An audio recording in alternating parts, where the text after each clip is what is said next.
आदाब अर्ज़ है। नमस्कार। मैं काफ़ी दिनों के बाद एक बार फिर से आप लोगों के बीच आया हूँ, लेकिन कुछ ज़रूरी बातें आप लोगों के साथ करना है। लेकिन इससे पहले मैं औरंगाबाद ज़िले की जनता का तहे दिल से शुक्रिया अदा करना चाहता हूँ। आज 23 मई है। 23 मई 2019 को लोकसभा का इलेक्शन हुआ था और आप लोगों ने मुझे चुन कर दिया था। मैं 2 साल के अंदर जितनी कोशिश हो सकती है मेरी तरफ से मैंने ईमानदारी के साथ काम करने की कोशिश की। मैंने लोकसभा के अंदर औरंगाबाद के मुद्दों को उठाया। जो जनता के मसले हैं, जो इश्यूज़ है, उनको मैं सरकार के सामने रखा। जहाँ तक हो सकता है मेरे उससे मैं कानूनी तौर के ऊपर लड़ता रहा। बस आप लोगों का आशीर्वाद चाहिए, आप लोगों की दुआएं चाहिए कि बचे हुए 3 साल भी अच्छी तरीके से निकल जाए, आप लोगों की सेवा करते करते, आप लोगों के लिए काम करते करते। दरअसल मैं आज यहाँ पर आने की वजह यह है कि मैं औरंगाबाद ज़िले के तमाम लोगों का शुक्रिया अदा करना चाहता हूँ कि जिन लोगों ने बहुत अच्छे तरीके से कोऑपरेट किया, और वही कोऑपरेशन का नतीजा है कि आज से महज 1.5-2 महीने पहले जो हमारे केसेस की संख्या थी वो करीब 1800 केसेस हम लोग एक दिन के अंदर हमें मिल रहे थे। और कल के जो आंकड़े आए, अगर हम शहर की अगर बात करते हैं तो वो 150 से नीचे हो गए हैं। ग्रामीण के भी आंकड़े धीरे धीरे कम होते जा रहे हैं। तो ये एक बहुत पॉजिटिव साइन है और इसके लिए सभी लोगों ने, जिन जिन लोगों ने इसके लिए मेहनत की है, मैं उन लोगों का तहे दिल से शुक्रिया अदा करता हूँ, जिसके अंदर सरकारी अधिकारी है, पुलिस डिपार्टमेंट हो, हेल्थ वर्कर्स है, महानगर पालिका है, डिस्ट्रिक्ट कलेक्टर ऑफिस है, डिविजनल कमिश्नर ऑफिस है, डीन का ऑफिस है, एफडीए का ऑफिस है। ये तमाम लोग, जितने भी लोग हैं, ये प्राइवेट हॉस्पिटल के डॉक्टर्स है, नर्सिंग स्टाफ है, इन सभी लोगों का मैं एक खासदार की हैसियत से तहे दिल से शुक्रिया अदा करता हूँ कि हमने सभी लोगों की मेहनत की वजह से आज ये आंकड़े हमारे सामने आ गए। लोगों ने कोऑपरेट किया, इसलिए ये मुमकिन हुआ। लेकिन पिछले कुछ दिनों से जो बातें हमारे सामने आ रही है वो बहुत ही अफसोस करने वाली बातें हैं। सरकारें जो होती है वो जनता के हित में बात करनी चाहिए, जनता के लिए काम करना चाहिए। प्रशासन जो है वो सरकार के हित में सरकार के नियमों का पालन करने के लिए तो करना चाहिए, लेकिन जनता की भी मजबूरियां क्या है, पब्लिक को क्या क्या तकलीफ़ों का सामना करना पड़ रहा है, इस बारे में भी प्रशासन को, पुलिस को, तमाम अधिकारियों को इस बारे में भी ध्यान देना चाहिए। ये देश जो है, मैं तमाम सरकारी अधिकारियों को बताना चाहता हूँ कि ये हिटलरशाही नहीं है। इस देश के अंदर लोकतंत्र है और लोग जो है वो सबसे ज़्यादा सुप्रीम है। कोई खासदार नहीं, कोई आमदार नहीं, कोई अधिकारी नहीं है। जनता सबसे ज़्यादा सुप्रीम है। अगर उसी जनता को आप सड़कों के ऊपर इस तरह से परेशान हाल के अंदर अगर छोड़ देंगे और सिर्फ अपने रुतबे का आप धौंस जमाएंगे और उनको डराएंगे, उनको परेशान करेंगे, ऑलरेडी जो इतने परेशान है, तो मेरे हिसाब से ये बहुत गलत बात है। मैं तो सबसे पहले औरंगाबाद के जितने भी अधिकारी हैं जो सड़कों के ऊपर आजकल ज़्यादा नज़र आ रहे हैं, उनको मुबारकबाद देना चाहता हूँ इस बात के लिए कि आज के अखबार के अंदर एक खबर आई है, एक रिक्शा चालक ने आत्महत्या की है। एक रिक्शा चालक जब आत्महत्या करता है तो उसकी खबर इतनी सी आती है अखबार के अंदर, क्योंकि वो एक गरीब आदमी है, रिक्शा चलाने वाला है, वो मर गया है तो कौन सी बड़ी बात है करके। तो जितने भी अखबार थे उन्होंने छोटी छोटी खबरें बता के सिर्फ ये एक आंकड़ा बताया है कि एक रिक्शे वाले ने आत्महत्या की है। सुनिए उस रिक्शे वाले ने आत्महत्या क्यों की है। एक अखबार की खबर मैं आपको सुनाता हूँ। कर्ज के किश्तें नहीं अदा करने से परेशान एक रिक्शा चालक ने गुरुवार को मध्यरात्रि फांसी लगा। उसने सुसाइड नोट में इच्छा व्यक्त की कि उसके पार्थिव शरीर की अग्नि उसकी पत्नी दे। प्राप्त जानकारी के अनुसार राजीव नगर निवासी 27 वर्षीय 27 ईयर ओल्ड भीमराव मरहले पे आकर रुक गए हैं कि जहां पर उन्हें इस तरह के कदम उठाने पड़ रहे हैं। मैं बार बार देखता हूं कि वजीर आजम, देश के पंत प्रधान नरेंद्र मोदी साहब ट्वीट कर यहाँ के पुलिस कमिश्नर और डिस्ट्रिक्ट कलेक्टर को एक लेटर भेजा हूं कि ये जो प्राइवेट फाइनेंस कंपनीज है या बैंक्स है जिनके पास से ये लोगों ने लोन लिया है, वो लोन का पैसा वो अदा नहीं कर पा रहे हैं। कई लोग मेरे पास आए हैं जिन्होंने अपना पूरा डेटा बताया है कि पिछले 3 साल से हम लगातार पैसा भर रहे हैं, पूरी ईमानदारी के साथ भर रहे हैं और आगे भी भरेंगे, लेकिन पिछले 4-6 महीने के अंदर जिन तकलीफों का सामना उनको करना पड़ रहा है, जब उनके पास ही पैसा नहीं है तो वो कहां से। अब ये प्राइवेट फाइनेंस कंपनीज ने कुछ गुंडों को अपॉइंट किया है रिकवरी एजेंट्स के नाम के ऊपर। बड़े बड़े ऐसे दांडिया टाइप के लड़कों को मोटरसाइकिल दी गई है और इनका काम यह है कि जाओ वहां से पैसा लेकर आओ, और पैसा नहीं है तो उनकी जोर जबरदस्ती करके उनकी गाड़ी उठाकर लेकर आओ। मैंने पुलिस कमिश्नर और डिस्ट्रिक्ट कलेक्टर साहब को भेजा और आपके जरिए मैं मुख्यमंत्री साहब को बोलना चाहता हूं कि साहब, जब आप हमको कहते हैं कि ये करो ये नहीं करो, तो एक बार इन प्राइवेट फाइनेंस कंपनीज और बैंक वालों को भी समझाओ कि ये वक्त नहीं है कि लोगों से, जो लोग ईमानदारी से भरने वाले हैं वो भरते आए हैं, उनका रिकॉर्ड देखिएगा।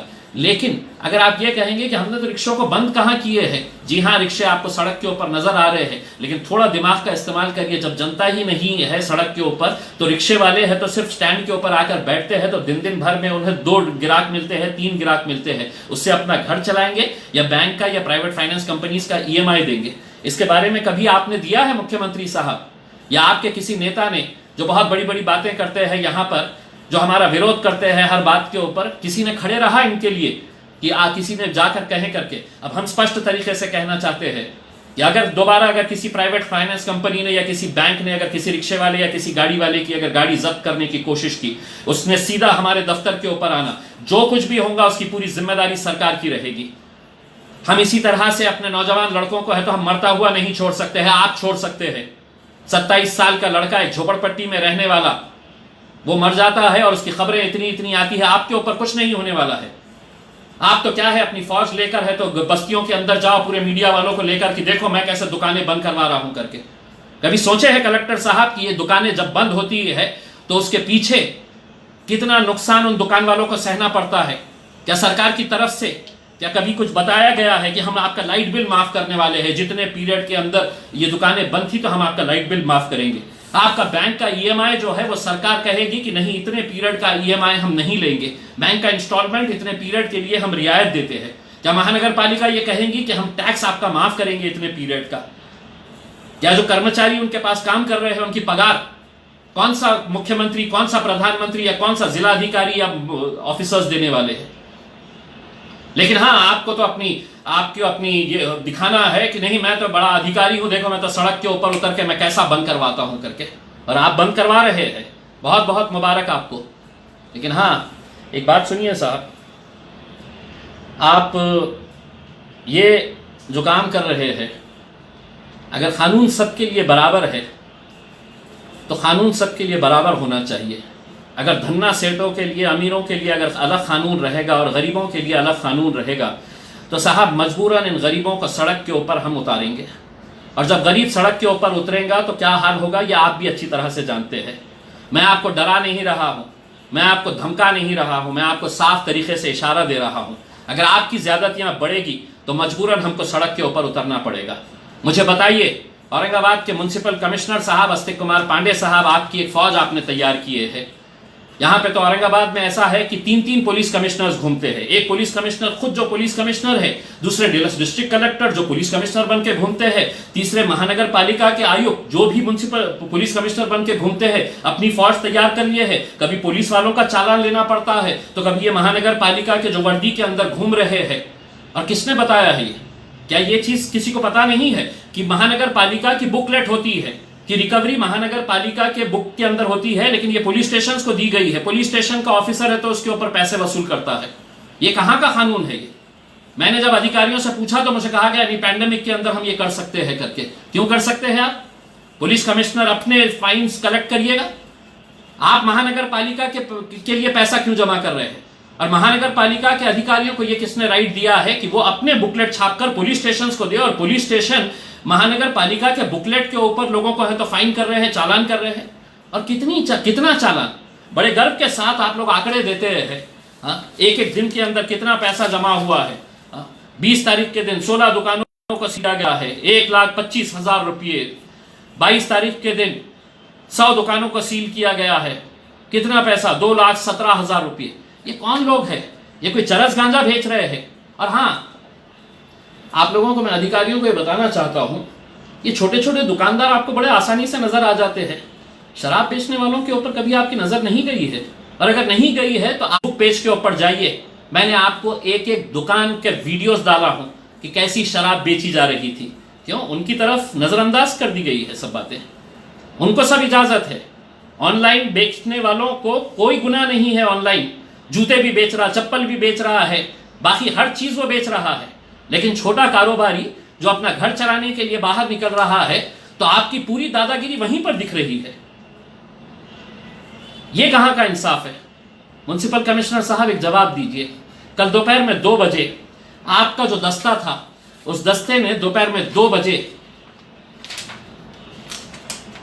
मिलन मिठाई भंडार, गुलमंडी के ऊपर जो मिलन मिठाई भंडार है, उसको सील किया था। ये सील का वो है, उस दुकान के ऊपर सील लगाई गई थी और उसके नीचे आपके अधिकारियों की साइन है यहां पर, और उसके अंदर यह बताया गया है दोपहरी 2 वाजता सदरिल परिहार मिठाई, हाँ, इसके ऊपर सील लगाई गई है। सिग्नेचर्स है 3 अधिकारियों के।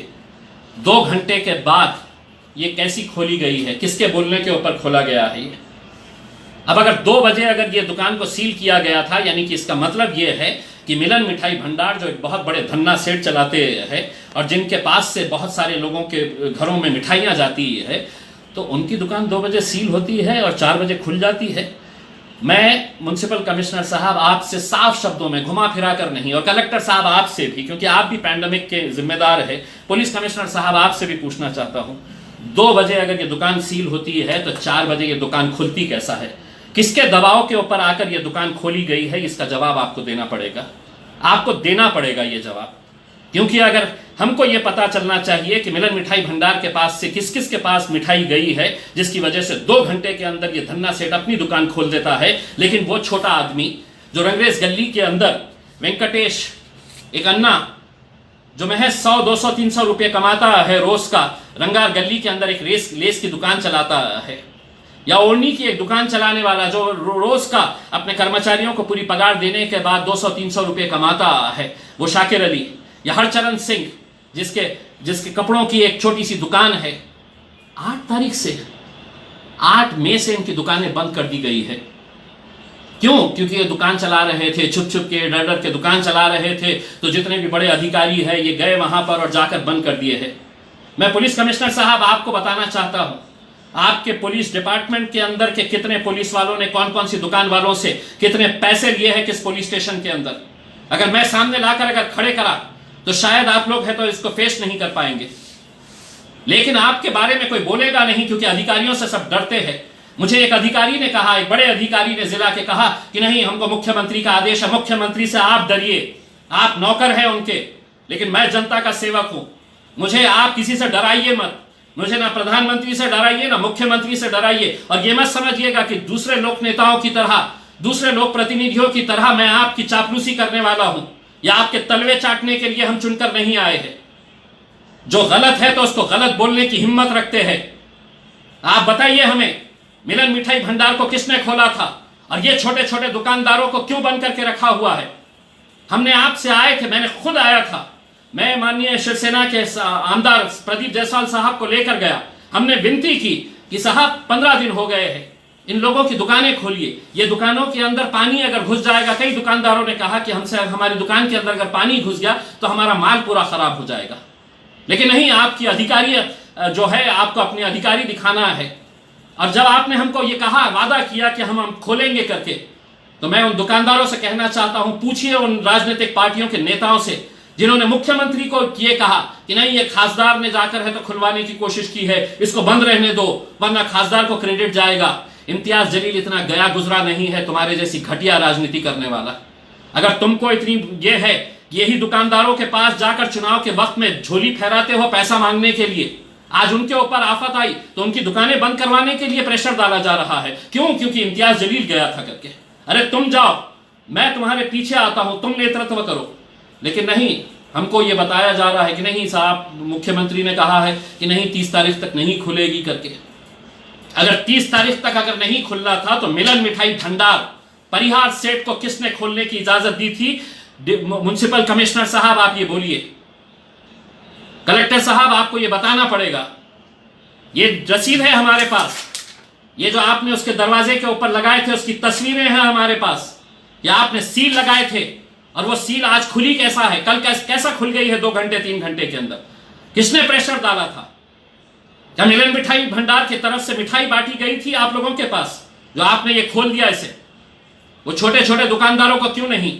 अब हम आपसे हाथ जोड़कर विनती कर रहे हैं, देखिए मैं एक लोक प्रतिनिधि हूं और मुझे इस बात का फर्क नहीं पड़ता है कि आप मेरे बारे में क्या सोच रहे हैं। मैं जितनी भी बातें किया हूं, मैं उन गरीबों के हक में बातें किया हूं। जो बच्चे आज मेरी आंखों के सामने अगर अपना दम तोड़ रहे हैं, सोचिए उस घर के अंदर उस पत्नी की क्या हालत होगी कि उसका 27 साल का उसका पति मर जाता है और जाते जाते ये कहता है कि अंतिम संस्कार मेरी अपनी पत्नी से करवाना। मैं परेशान हो गया था, मैं ऑटो रिक्शा का किराया नहीं दे सकता था, मैं ऑटो रिक्शा का ईएमआई नहीं भर सकता था। ऐसे कितने लोग हर रोज हमारे पास आते हैं। आपके पास आते हैं? नहीं आ सकते हैं वो आपके पास।